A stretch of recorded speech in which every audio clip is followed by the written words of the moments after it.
Bismillahirrahmanirrahim. Assalamu alaikum student. Today I am going to solve exercise 5A question of Oxford Mathematics T to 8th edition. Before starting the question, I request you please subscribe my channel and press the bell icon button. Let's start question number 15. The nth term of sequence is an square plus bn plus c where a, b, c are constant. It is given that the first two terms of the sequence are both 1 and the sequence has a common difference of 8. Find the values of a, b and c. अब देखिए यहाँ पर question number 15 के part first में हमने A B C की value calculate करनी है और हमारे पास जो nth टर्म दी हुई है इस सीक्वेंस की वो है A N square plus B N plus C. और नोट करें कि ये जो सीक्वेंस की ये nth टर्म सीक्वेंस की जो इक्वेशन है ये शो करती है कि ये क्वाड्रेटिक सीक्वेंस है। क्वाड्रेटिक सीक्वेंस ऐसा सीक्वेंस होते हैं जिसके सेकंड डिफरेंस की वैल्यू कांस्टेंट आती है। और यहाँ पर जो इसने डाटा दिया हुआ है कि फर्स्ट टू टर्म सीक्वेंस जो हैं उनका की वैल्यू 1 है, यानी जो फर्स्ट टर्म है T1 इक्वल होगा कि अगर n की रिप्लेस पे 1 रखें तो ये a into one square plus b into one plus C. तो यहाँ पर ये वैल्यू बनती है a plus B plus C और ये किसके इक्वल आएगा, इक्वल टू 1 के।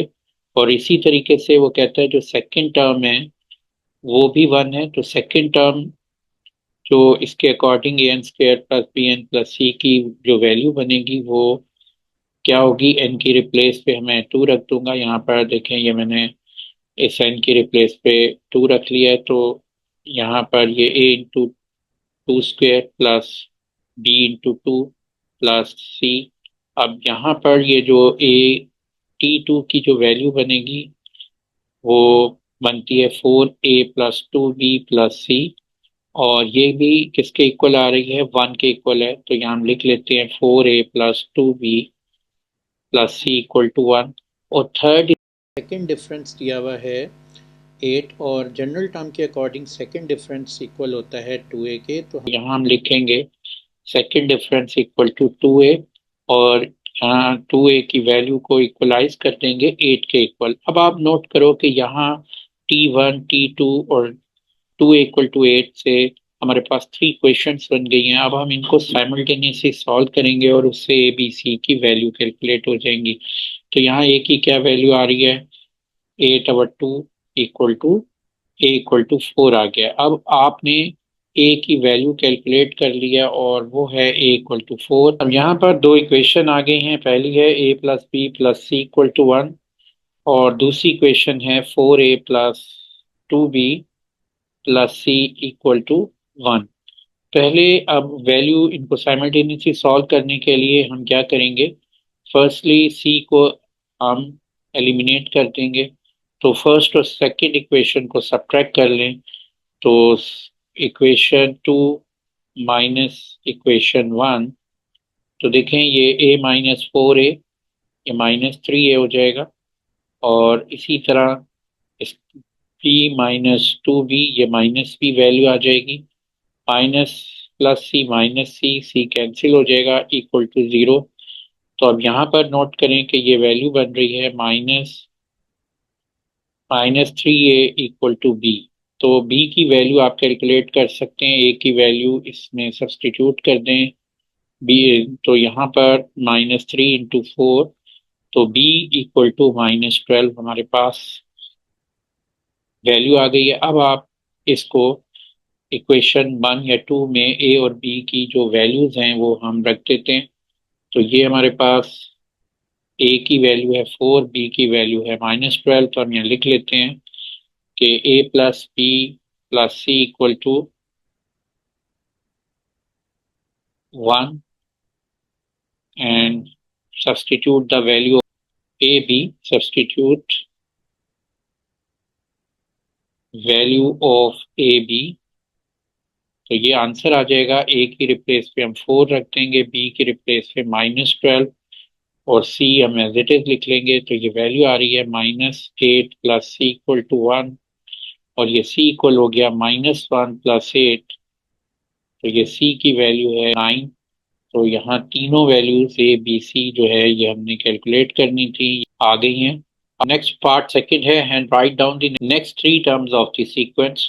देखें यहाँ फर्स्ट टू टर्म्स दी हुई थी, वो दोनों सीक्वेंस की वन वन है, तो हमने ये sequence set T1 T2 T3 T4 T5, हमें ये three terms next three terms calculate करनी है। ये फर्स्ट टू टर्म्स दी हुई हैं वन एंड वन। अब इसको कैलकुलेट करने के लिए हमारे पास जो general equation of quadratic sequence है वो है T N equal to N square plus B N plus C. यहाँ पर इस इक्वेशन को हम में ए बी सी की वैल्यू सब्सटीट्यूट कर देते हैं। तो ये देखें, ये ए की रिप्लेस मैंने 4 रख दिया, तो ये होगी वैल्यू 4n²। बी की रिप्लेस पे -12 रख ली वैल्यू हमने, तो ये हो गया -12n। और सी की वैल्यू 9 है, तो ये हमारे पास general equation of quadratic sequence आ गई है। अब हमने T3 T4 T5 इस इक्वेशन के में की हेल्प से कैलकुलेट करना है। तो T3 में n इक्वल टू 3 है, तो ये T3 हो जाएगा, और ये वैल्यू बन जाएगी 4 × 3² -12 × 3 प्लस 9।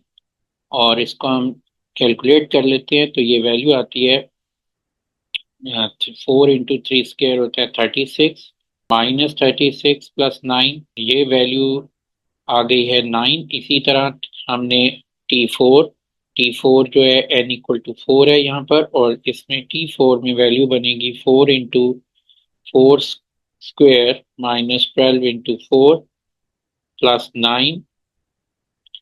तो 4 × 4² होता है 64, -12 × 4 48 प्लस 9। और ये वैल्यू आ जाएगी 64 -48 16, 16 प्लस 9 इज 25। और लास्ट है n इक्वल टू 5, एंड ये जनरल टर्म हो जाएगी T5। और यहाँ पर ये इस इक्वेशन में हम सब्सटीट्यूट कर देंगे 5, तो ये हो गया 4 × 5² -12 × 5, n की रिप्लेस पे हम 5 रख रहे हैं, और ये प्लस 9। तो ये वैल्यू हो जाएगी 4 × 5² 100 -12 टाइम 5 इज 60 प्लस 9, तो ये वैल्यू आ रही है 49। तो हमने T3 और T4 कैलकुलेट करना था। T1 1 दिया हुआ है, ये भी 1 है, और नेक्स्ट टर्म T3 9 है, और T4 25 होगा, और T5 49 होगा। नेक्स्ट थ्री टर्म कैलकुलेट करनी थी, और ये उसका आंसर है। अब हम आते हैं नेक्स्ट क्वेश्चन पे। Question 16, another term of sequence is an³ -2n² plus n plus t, where a and d are constant. The sequence has common difference 12. First term of sequence is 4. Find a and d. देखिए यहाँ पर ये एक sequence की N term दी हुई है, और अगर आप नोट करो कि ये एन टर्म जो है इसमें n की पावर 3 आ रही है, इसलिए ये एक क्यूबिक सीक्वेंस है। और इस क्यूबिक सीक्वेंस की फर्स्ट टर्म इसने दी हुई है 4, तो यहाँ हम इसको फर्स्ट टर्म को T1 कंसिडर करते हैं, और ये 4 के इक्वल है। और इसके अलावा इसने थर्ड कॉमन डिफरेंस दिया हुआ है इस सीक्वेंस का, वो 12 है। तो आपने ए और डी की वैल्यू कैलकुलेट करनी है। तो ए और डी की वैल्यू कैसे कैलकुलेट करेंगे, पहले हम यहाँ पर एन की रिप्लेस पे मैंने 1 रख लेंगे, इस इक्वेशन में सब्सटीट्यूट करेंगे, और देखेंगे in terms of A and D ये T1 की क्या वैल्यू बनती है। देखो यहाँ पर T1 इक्वल हो जाएगा a × 1³ -2 × 1² प्लस 1 प्लस टी। तो ये वैल्यू आ रही है a-2 प्लस 1 प्लस टी, और इसको हम सिंप्लीफाई करें तो ये वैल्यू आती है a plus T -1 equal to 4। अब -1 को शिफ्ट कर देते हैं राइट से लेफ्ट साइड पे, तो ये 4 + 1 5 हो जाएगा, और ये इक्वेशन आ जाएगी a plus T equal to 5। तो ये हमारे पास एक इक्वेशन आ गई है। और अब आप नोट करो, यहाँ लिखा हुआ है थर्ड कॉमन डिफरेंस 12। देखिए जो थर्ड कॉमन डिफरेंस होता है किसी भी क्यूबिक सीक्वेंस में, वो इक्वल होता है 6a के। ये आपने याद रखना है कि third common difference cubic sequence में 6a होता है। तो 6a इक्वल टू 12 आ गया है, तो a की क्या वैल्यू आ जाएगी 12 डिवाइडेड बाय 6, तो a हमारे पास आ जाएगा 2। तो अब ए की वैल्यू इस इक्वेशन में सब्सटीट्यूट कर दें, तो ए की रिप्लेस पे 2 रख लेते हैं और डी एज इट इज लिख लेते हैं, तो इक्वल टू 5। तो यहाँ हम लिख देते हैं substitute value of A in equation 1। तो ये हमारे पास डी इक्वेशन हो गई 2 प्लस डी इक्वल टू 5, तो डी इक्वल हो जाएगा 5 माइनस 2 और इसकी वैल्यू आ जाएगी 3। तो ये हमने ए और डी की वैल्यू कैलकुलेट कर ली है और ये हमारा आंसर आ गया। अब आता है right down the next 4 terms of the sequence. देखिए ये न टर्म सीक्वेंस की थी T N equal to N cube minus 2n² plus N plus T. इसमें ए और डी की वैल्यू सब्सटीट्यूट कर दें तो ये हमारे पास टी एन इक्वल हो जाएगा, ए की वैल्यू है 2 तो ये 2n³ minus 2n² plus N और डी की वैल्यू है 3, तो ये हमारे पास जनरल टर्म ऑफ सीक्वेंस आ गई है। अब हमने कैलकुलेट करना है नेक्स्ट 4 टर्म ऑफ सीक्वेंस। तो T1 फर्स्ट टर्म है और T2, T3, T4 और T5 हमने ये जो कैलकुलेट करनी है next 4 terms of sequence. First term हमारे पास गिवन है, वो दी हुई है 4, तो नेक्स्ट 4 टर्म्स क्या होंगी हम कैलकुलेट कर सकते हैं इस जनरल इक्वेशन ऑफ सीक्वेंस से। और ये जनरल इक्वेशन ऑफ सीक्वेंस है T N equal to 2n³ minus 2n² plus N plus 3। इसमें अगर हमने T2 कैलकुलेट करना हो तो n की रिप्लेस पे हम 2 रख लेंगे, तो ये वैल्यू हो जाएगी T2 equal to 2 into 2³ minus 2 into 2² plus 2 plus 3। इसको आप सिंप्लीफाई कर लें तो ये वैल्यू आ जाती है 2 इंटू 2³ 16 माइनस 8 प्लस 2 प्लस 3, तो ये आंसर आ जाएगा हमारे पास 13। इसी तरीके से अगर हम T3 की वैल्यू कैलकुलेट करनी है तो n इक्वल टू 3 होगा और ये हो जाएगा T3। और यहाँ इस इक्वेशन में हम n की रिप्लेस पे 3 रख देते हैं, ये आ गई 2 into 3³ minus 2 into 3² plus 3 plus 3 और ये वैल्यू बन जाएगी हमारे पास 54 माइनस 18 प्लस 6 और ये आंसर आ जाएगा हमारे पास 42। अब आ जाते हैं T4, तो T4 के लिए n इक्वल टू क्या होगा 4, तो जब n 4 होगा तो ये जनरल इक्वेशन ऑफ सीक्वेंस क्या बन जाएगी T4 equal to 2 into 4³ minus 2 into 4² plus 4 plus 3।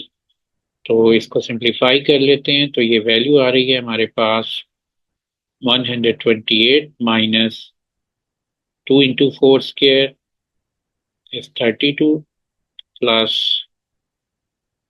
7 और ये वैल्यू हो जाएगी 135 माइनस 32 और ये आंसर आ जाएगा 103। और लास्ट है n इक्वल टू 5, तो ये T5 वैल्यू होगी और यहाँ 2 इंटू एन की रिप्लेस पे हम क्या रखेंगे 5³ माइनस 2 इंटू 5² प्लस 5 प्लस 3, तो ये वैल्यू बनती है 250 माइनस 50 प्लस 5 प्लस 3 और ये वैल्यू आ जाएगी 208।